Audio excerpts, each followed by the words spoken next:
Hello student.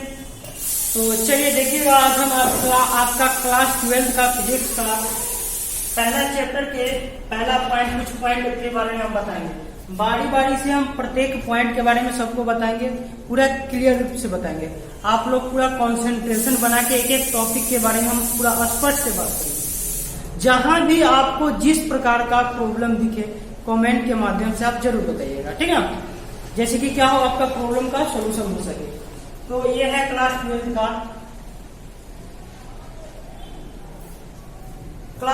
का physics, ठीक है।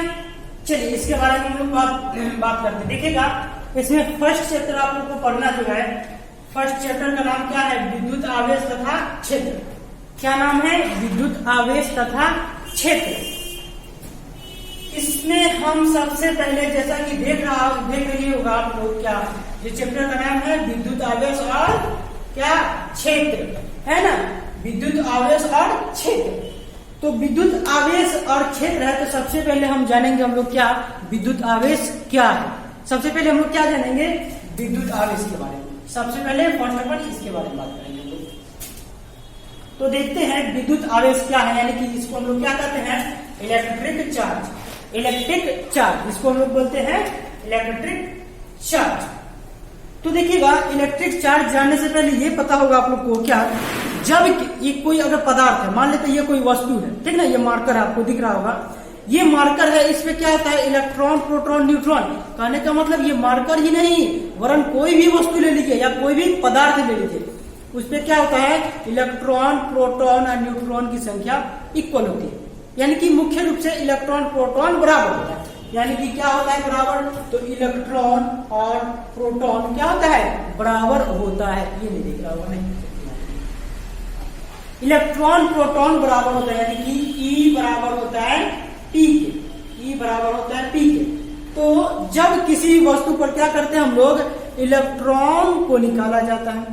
इलेक्ट्रॉन को निकाला जाता है। पहले डिफिनेशन दे देते हैं, विद्युत आवेश का डिफिनेशन क्या है?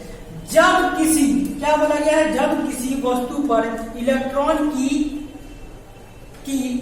कमी, इलेक्ट्रॉन की कमी, यहां पर लिख दीजिएगा क्या? इलेक्ट्रॉन की कमी या इलेक्ट्रॉन की कमी या अधिकता तथा प्रोटॉन की कमी या अधिकता हो तो उस वस्तु को आवेशित कहते हैं, और उस वस्तु पर उपस्थित घटक को क्या कहते हैं? आवेश कहते हैं। आवेश कहते हैं हम लोग, क्या कहते हैं? आवेश।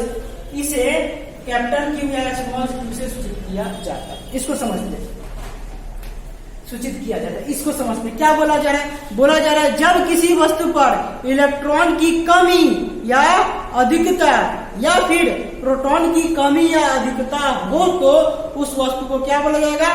आवेशित बोला जाएगा। और उस पर उपस्थित घटक को क्या बोलेंगे हम लोग? आवेश बोलेंगे। जैसे ऐसे समझिए, हमने आपको क्या बताया? कोई भी वस्तु जो होता है, कहने का मतलब कोई भी वस्तु या पदार्थ, तो पदार्थ में होता क्या है? इलेक्ट्रॉन प्रोटॉन की संख्या बराबर होती है। बराबर होता है तभी ये उदासीन अवस्था में होता है। यह भी कैसी अवस्था में? उदासीन अवस्था में। कोई एक्ट नहीं कर रहा है, इसमें प्रोटॉन न्यूट्रॉन कुछ नहीं दिख रहा है, यानी कि उदासीन अवस्था में रहता है। तो यानी कि बराबर होता है, यानी कि हम कहा अगर इसमें 5 इलेक्ट्रॉन और 5 प्रोटॉन है, कोई भी वस्तु पे मान लेते हैं 5 इलेक्ट्रॉन और 5 प्रोटॉन। अब इसमें से देखिएगा, हम इलेक्ट्रॉन की संख्या को कम कर दें। 5 से हम कर देते हैं 3। ये 5 था तो हम इसको कर दिए 3 इलेक्ट्रॉन, आइधर 5 ही। तो देखिएगा प्रोटॉन बढ़ रहा है, क्या प्रोटॉन बढ़ जाएगा ना, तो प्रोटॉन बढ़ जाएगा यानी कि धनावेशित हो जाएगा वस्तु।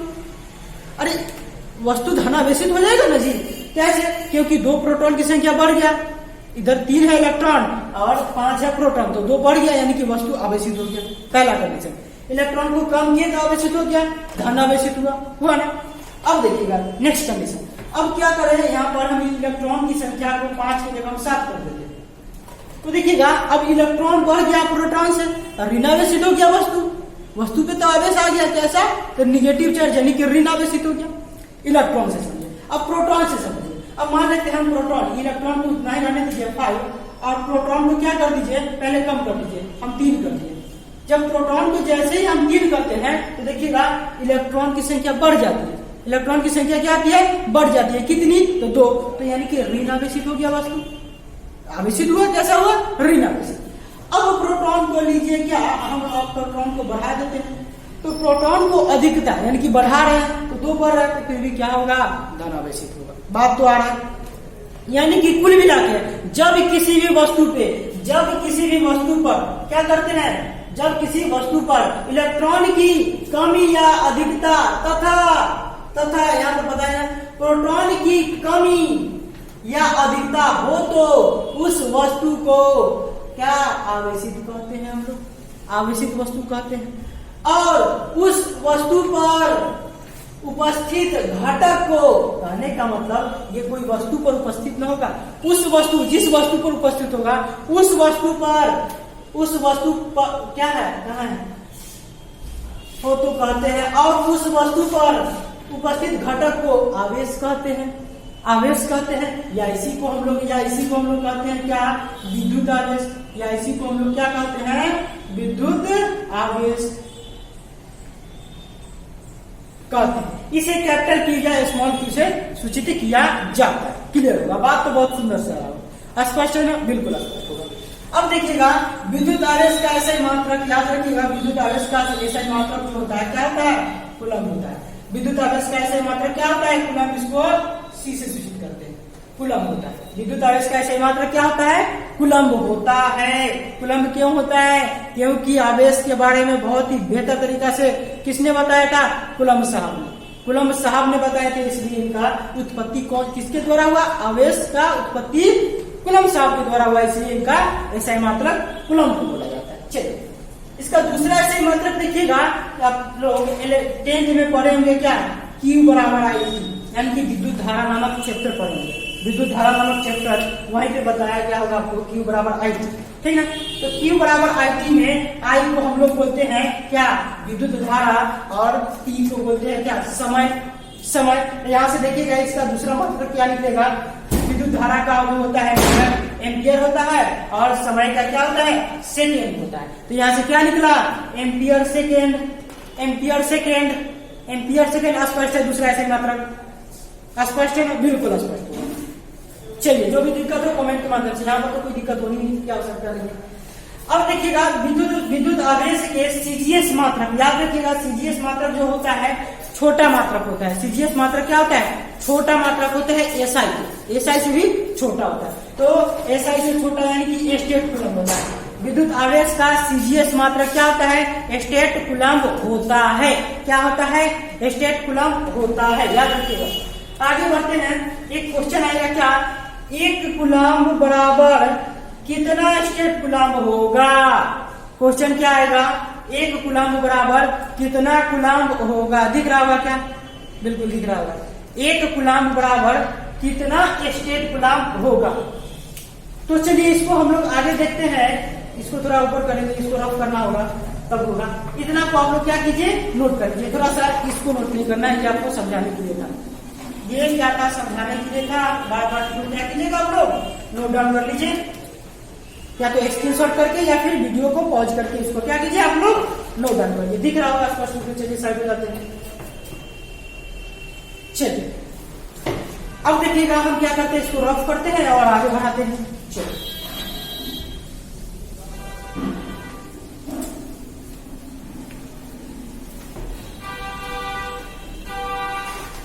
बातें हम थोड़ा आगे करते हैं, देखिएगा बातें आगे कैसे करते हैं। क्वेश्चन आपका क्या है, क्वेश्चन है 1 कूलम बराबर कितना स्टेट कूलम। यही ना है क्वेश्चन, क्या है, 1 कूलम बराबर वाट स्टेट कूलम, यही ना है, कितना स्टेट कूलम। तो याद रखिएगा आप लोग, 1 कूलम बराबर 3 गुने 10 के पावर 9 स्टेट कूलम होता है। कितना कूलम होता है, 3 गुने 10 के पावर 9 कूलम होता है। अब आपसे अगर इस तरह से भी पूछ ले, क्या पूछ ले, क्या एक स्टेट कूलम बराबर कितना कूलम, हिंदी में इसको शॉर्ट में लिखते हैं ऐसे, और पूरा नाम क्या, कूलम। आपसे पूछ रहे एक स्टेट कूलम बराबर वाट कूलम, वाट का मतलब कितना कूलम, ठीक है। तो चलिएगा देखिएगा, यहाँ से नहीं हो जाएगा क्या, स्टेट कूलम है, इसको छोड़ के क्या कीजिए, इसको आप छोड़ के इसको बटा में भेज दीजिए तो स्टेट कूलम हो जाएगा ना। स्टेट कूलम जैसे देखिए स्टेट कूलम बराबर क्या, इसको नीचे भेजिएगा तो 1 बटा क्या, 1 कूलम बटा 3 गुने 10 के पावर 9, 3 गुने 10 के पावर 9 स्टेट कूलम चाहिए तो छोड़ दिए हैं, और इसको क्या किए बटा में कर दिए, इसको इधर कर दिए बटा में, यहाँ नीचे ले आ रहा है ना, बात समझिए बिल्कुल आ रहा है। यहाँ कुछ नहीं लिख सकते हैं, यहाँ पर कुछ नहीं लिख सकते हैं, ये दिक्कत नहीं। चलिए आगे कर देते हैं, इसको सुंदर से लिखेंगे, एक स्टेट कूलम बराबर, ये माइनस नहीं है, अलग अलग दिखाने के लिए, ठीक है, अलग अलग दिखाने के लिए। चलिए आगे बढ़ते हैं, तो 1 बटा क्या 3, 1 बटा 3 गुने पावर के पावर क्या है प्लस है, ऊपर जाएंगे माइनस हो जाएगा 10 के पावर माइनस 9 कूलम, ये याद रखिएगा, ये और ये बातें याद रखिएगा। हालांकि एक से ही रिलेट करके क्या लगा, इसको याद रखिएगा तो इससे आराम से ये निकल जाएगा, ठीक है। बहुत ही अच्छा पॉइंट है, इसको आप लोग याद रखिएगा। चलिए इसको भी क्या कीजिएगा, आप लोग नोट डाउन कर लीजिए, थोड़ा सा वीडियो को पॉज करके या फिर स्क्रीनशॉट करके नोट कर लीजिए, फिर आगे हम लोग बढ़ते हैं।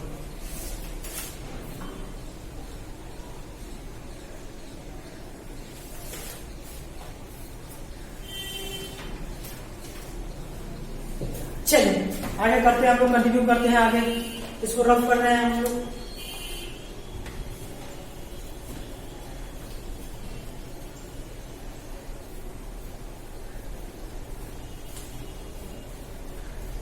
इसके बाद आपको ये पता होगा क्या, आवेश के प्रकार, आवेश के प्रकार से हेडिंग नेक्स्ट होगा हम लोग का क्या, आवेश, विद्युत आवेश, विद्युत आवेश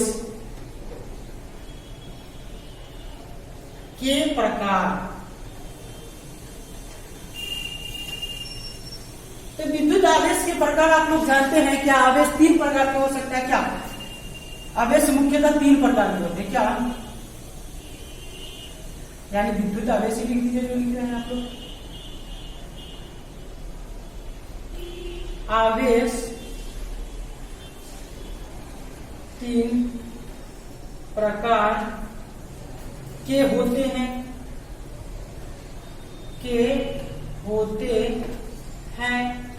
कौन कौन भाई साहब। तो नंबर 1 में क्या, धन आवेश, आ गया होगा लगता है, धन आवेश। नंबर 2 में ऋण आवेश,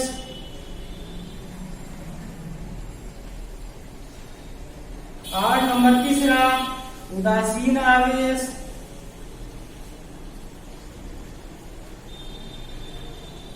उदासीन आवेश, अगर अंग्रेज कोई है तो देख लीजिए, उनके लिए भी क्या पॉजिटिव चार्ज, और ये क्या निगेटिव चार्ज, लिख दीजिए चार्ज।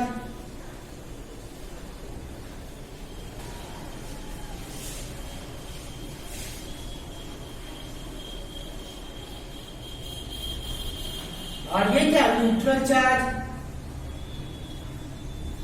न्यूट्रल चार्ज, ठीक ना।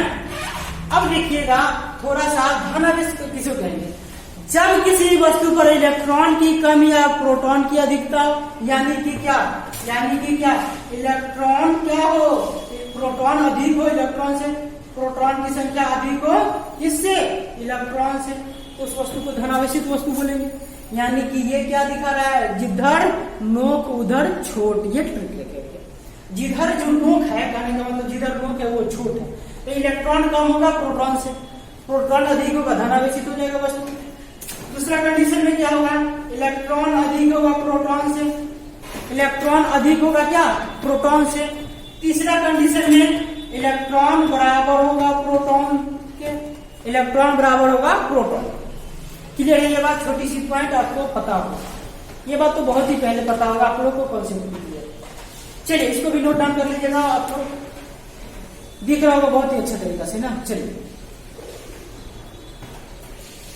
रफ करते हैं, थोड़ा सा और आगे बढ़ लेते हैं। इसके बाद हम इसका प्रॉपर्टीज, गुण के बारे में देखते हैं, गुण के बारे में देखते हैं।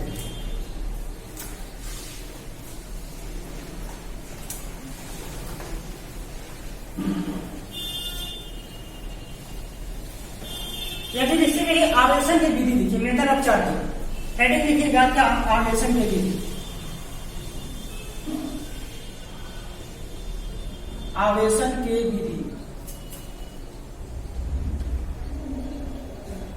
यानी कि मेथड ऑफ चार्जिंग और चार्जिंग, चार्ज करने का विधि, मेथड ऑफ चार्जिंग। तो मेथड ऑफ चार्जिंग आवेशन की विधि में देखिएगा सबसे पहले क्या होते हैं, ये 3 प्रकार से किया जाता है, वस्तु को आवेशित कितना प्रकार से किया जाता है, 3 प्रकार से। तो देखिएगा सबसे पहला जो है घर्षण विधि, जिसको जानते हैं घर्षण विधि, यानी कि by friction, by friction, by friction. और नंबर 2 में देखिएगा पहला है घर्षण विधि, दूसरा क्या, चालन विधि, बाय कंडक्टर,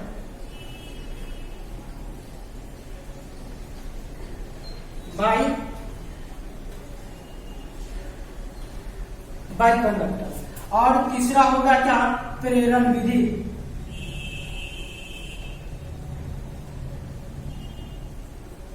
बाय क्या, इंडक्शन।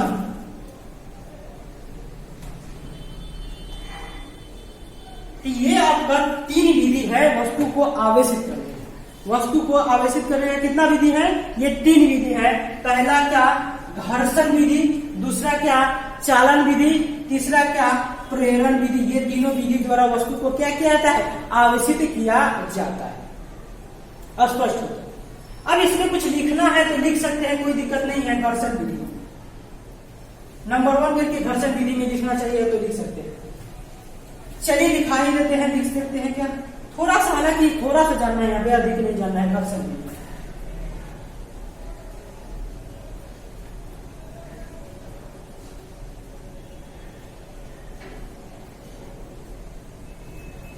इसमें लिखिएगा क्या, जब किसी भी वस्तु को, जब किसी विशेष प्रकार, जब किसी विशेष प्रकार के वस्तु को आपस में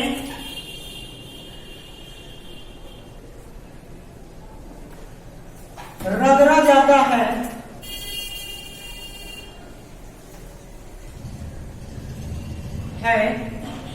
तो दोनों वस्तु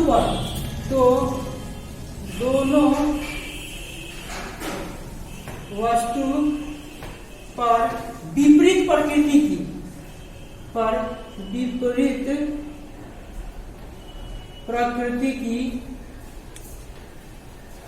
की आवेश की उत्पत्ति हो जाती है, उत्पत्ति हो जाती है। तो इस प्रकार की विधि को हम लोग क्या कहते हैं, तो इस प्रकार के आवेशन के विधि को, इस प्रकार के आवेशन के विधि को क्या कहते हैं हम लोग, घर्षण विधि। आप लोग भी बोलिए ना, घर्षण विधि। पढ़िए ऐसा जो बोल बोल के पढ़िए, कोई भी लोग देखे तो कहेगा हाँ पढ़ रहा है। विधि कहते हैं, मतलब एक माहौल क्रिएट होता है। बोलिएगा तो लगता है कि हाँ रियल में पढ़ रहे हैं, एक माहौल क्रिएट होगा, ठीक ना। तो बोल बोल के पढ़ा कीजिए। बोल के पढ़ने से क्या होता है, माहौल में तो कहीं भी ध्यान भटकता नहीं है। बोल के पढ़ने से बेनिफिट क्या होता है, ध्यान नहीं भटकता, ठीक ना। इसलिए कंसंट्रेशन अधिक बनता है। किसी को कंसंट्रेशन नहीं बन रहा है तो बोल के पढ़िए, कंसंट्रेशन जरूर बनेगा। हाँ, एक दिन में नहीं बनेगा, एक बताओ। अरे कहिएगा सर हम तो बोल कर देखे हैं फिर भी नहीं याद। नहीं, एक दिन में नहीं बनेगा, प्रैक्टिस कीजिएगा, बन जाएगा कंसंट्रेशन, ठीक है। तो चलिए घर्षण विधि इसको समझ लेते हैं। आप लोग प्रैक्टिकली किए होंगे क्या कि किसी कैसे ये वाला जो पेन को अपने बाल में घर्षित करने के बाद क्या कागज को उठाने वाला प्रैक्टिकली किया हुआ, क्या घर्षित किया था ना, इसको रगड़े थे ना, इसको बिल्कुल रगड़े थे, तो रगड़े थे इसके ऊपर कोई चार्ज आ गया था। चार्ज कैसा, ऋणावेशित चार्ज आया था, और जबकि कोई भी वस्तु पे क्या होता है, छोटा कागज पे धनावेशित होता है, तो उठाते थे तो चुंबक की तरह उठ जाता था। प्रैक्टिकली किया है ना सब लोग, बस वही विधि जो है घर्षण विधि, उसी को हम लोग क्या करते हैं, घर्षण विधि करते हैं। चलिए इसको नोट कीजिएगा वीडियो को पॉज करके, चाहे जिस तरह से आगे करें, इसको रॉक करके हम लोग आगे बिल्कुल करते हैं। देखिए इसको रॉक करके आगे हम बढ़ते हैं। हम लोग देखिए क्या घर्षण विधि को देख लिया, हम लोग देखते हैं चालन विधि, बाई कंडक्टर में। चलिए जरा हम रॉक करते हैं इसको, देखिए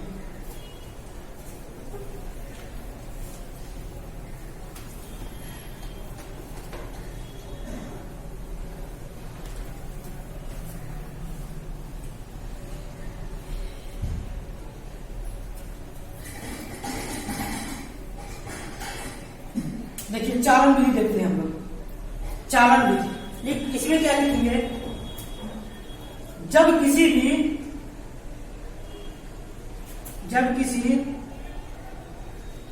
अनावेशित वस्तु को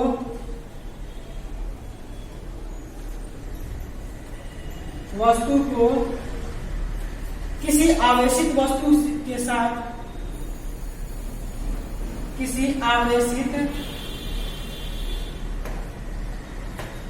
के साथ किसी चालक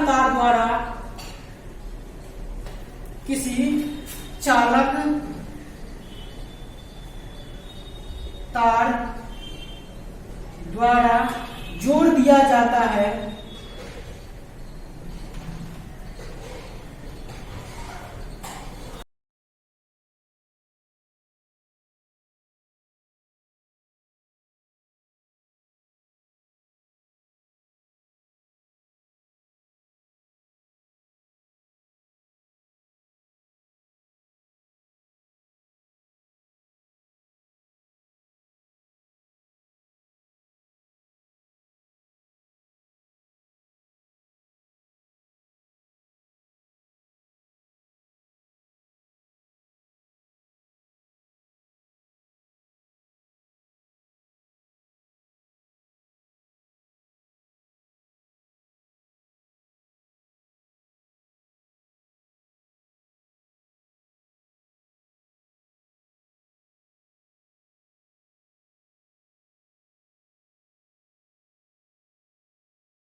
इसको कोई आवेशित वस्तु, ये आवेशित वस्तु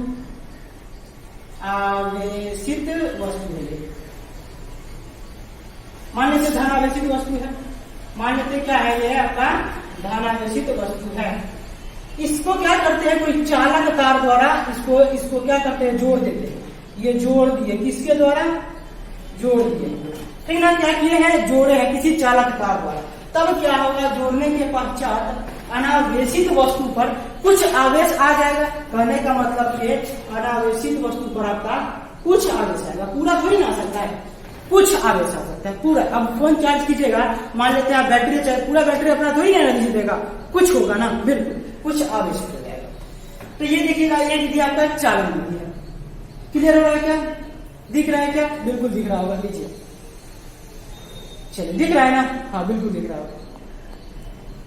चलिए अब इसको क्या कीजिए, नोट कीजिए आप लोग, हम इसको रॉफ करते हैं, यानी कि मिटाते हैं इसको। चलिए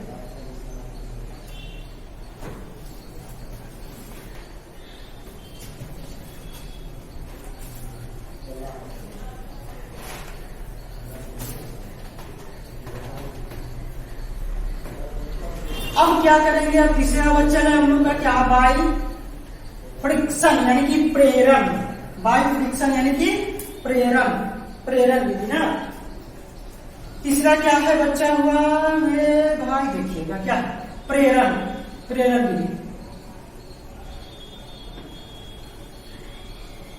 ईमानदारी से पढ़िएगा, ठीक ना, बेईमानी नहीं। बाई फ्रिक्शन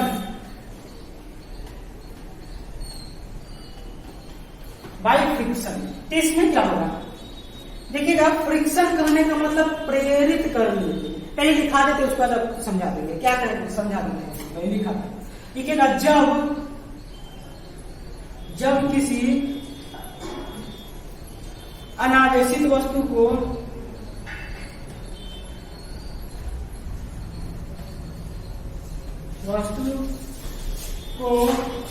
किसी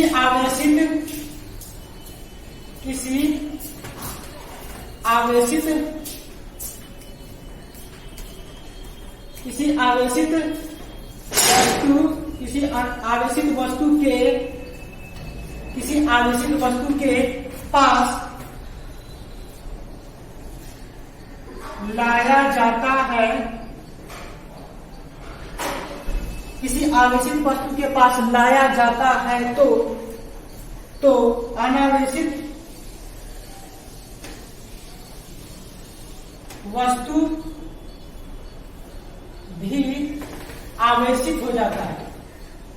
तो लाया जाता है तो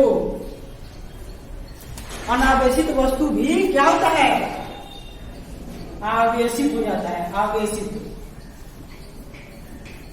आवेशित हो जाता है।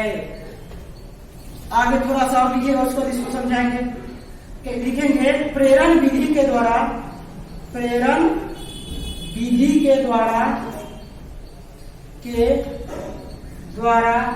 आवेशित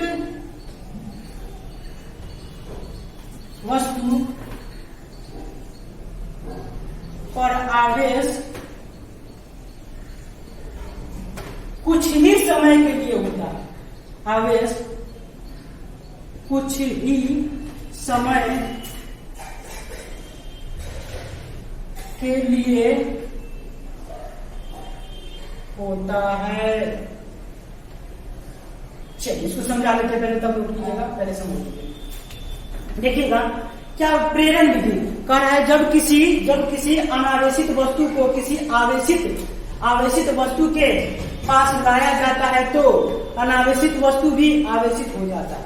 कहने का मतलब देखिए, आप मोटिवेशनल वीडियो देखे होंगे ना, मोटिवेशनल वीडियो क्या देखे हैं, तुरंत में एनर्जी में आ जाते हैं। मोटिवेशनल वीडियो बिना तार जोड़े हुए, तार जोड़ता है क्या मोटिवेट करने के लिए, नहीं जोड़ता। तो मोटिवेट हो जाते हो आप लोग, बिल्कुल मोटिवेट होते हो, लेकिन हाँ वो कितना देर के लिए, कुछ ही समय के लिए, यानी कि प्रेरित हो जाते हो ना आप लोग, बिल्कुल प्रेरित हो जाते हो। तो वो जो क्या होता है, कुछ ही समय के लिए होता है। तो उस प्रकार आवेशन के विधि को हम लोग क्या कहते हैं, प्रेरण।